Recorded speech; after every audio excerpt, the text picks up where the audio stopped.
gentlemen, please help me welcome the man of the hour, our own person that will be missed and loved.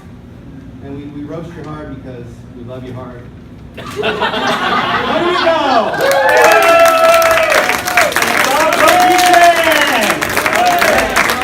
Fantastic! I had to sit through an hour of that to get to this.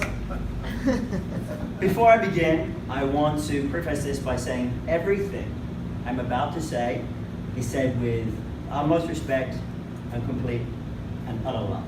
It comes from a genuine place. So what can I say about tonight?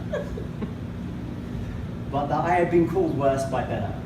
I mean, really, you can tell how well loved a person is by the effort, intelligence, and overall quality of the roasters roasting him. Looking at the lineup tonight, well, I guess I'm fucked. And look at what we have. It's like the United Colors of Benetton up here.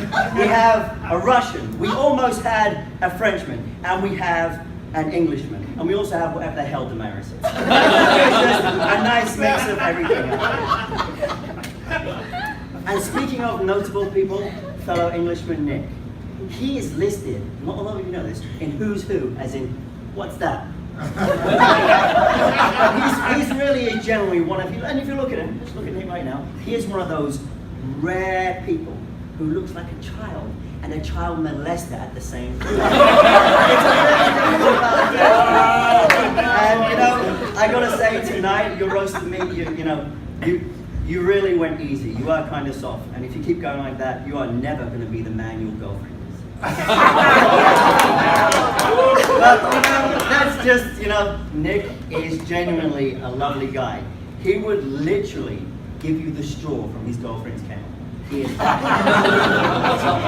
fantastic guy. And we also had another fantastic roaster up here, Chris Hamill. Chris Hamill, the man who says, if he was in Harry Potter, his Patronus would be a burrito. Chris Hamill. Chris,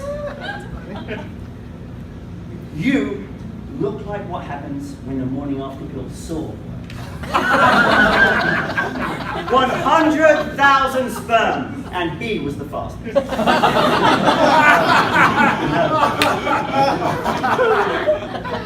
And Julie, you didn't get a chance to come up here and roast me tonight, but don't worry, that's okay. I've got a little bit. Oh, great.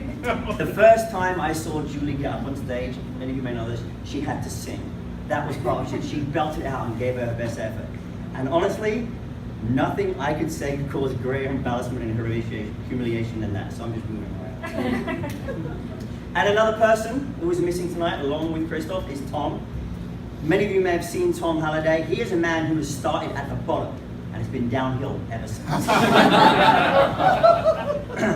Tom does a lot of stand-up comedy. Some of you may have seen it, and he did it along with Chris Hamill. And he is known as the miracle comic.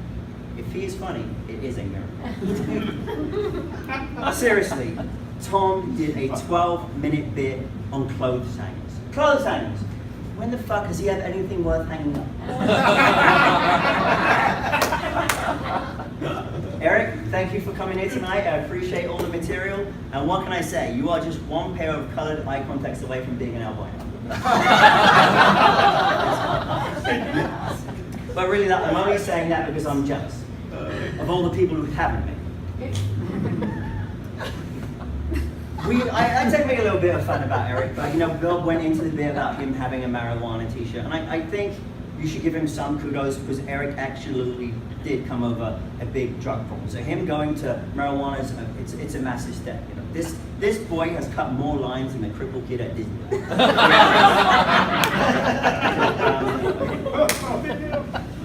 Damaris, to me, you are precious. Or rather, the actress who played her.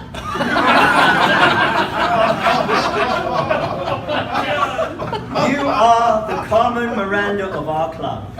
If she was played by Eddie Murphy in full. And I know people have made a lot of jokes about, your English and, you not being bright, but I would never call you stupid, because that would be an insult to stupid people. Well, I've got it handed to you. You know, you've been tortured and abused all night, and you're still hanging in there. I'm not talking to you. I'm talking to your chair.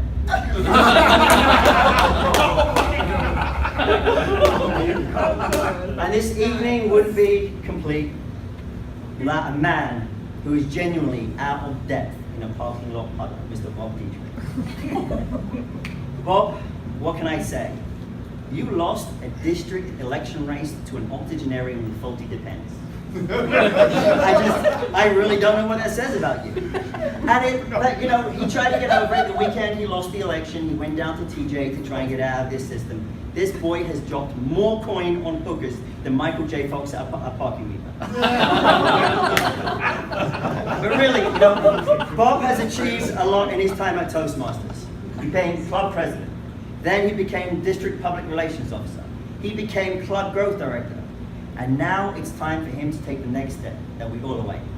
It's time for him to become a missing person. Andy, you had some fantastic material tonight, you know, and it surprised me because I didn't think you'd be able to come out with the quality. Because, you know, what can you say about a woman who has to put the letters C and A on her underwear to make sure she wears them the right way around? But that's okay, Andrea, because brains aren't everything, and in your case, they're not. I really do wonder, though. I really do wonder what would have happened if you'd been given enough oxygen. But it's actually time to tell the truth tonight. And yet, this isn't actually a rose. It's an intervention for you. That is why we are all here tonight. Every girl has the right to drink now and then, but you have abused the privilege. And I feel so sorry for your lip. It's so shriveled, black, and dead that if you put your ear to her side, you can hear it saying, "What you talking about, Willis?"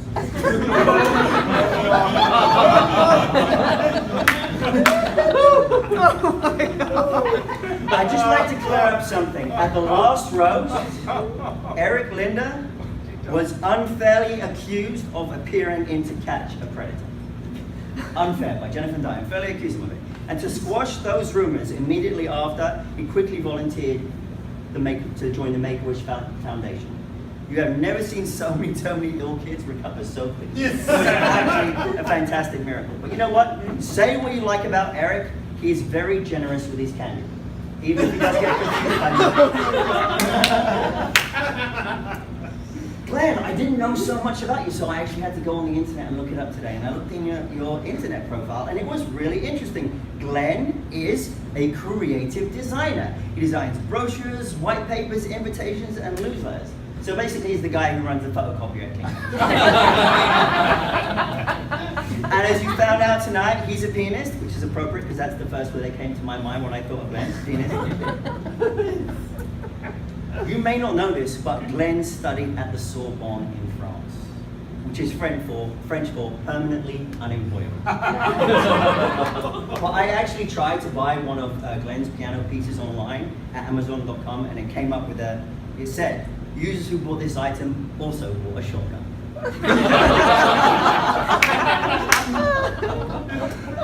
And we are missing tonight one of the founder members of San Diego 7. One of them, well, probably not founder members of San Diego 7, but one who's been there for the longest time. Mr. Christoph Gabitza, area governor, San Diego Toastmasters 7, president, vice president of education, treasurer, secretary, sergeant at arms. Is there anything he can do? I guess finishing a speech on time wouldn't be on that list. But really, guys, thank you very much for showing up here tonight to give you all. I appreciate it, and I love you very much. Thank you.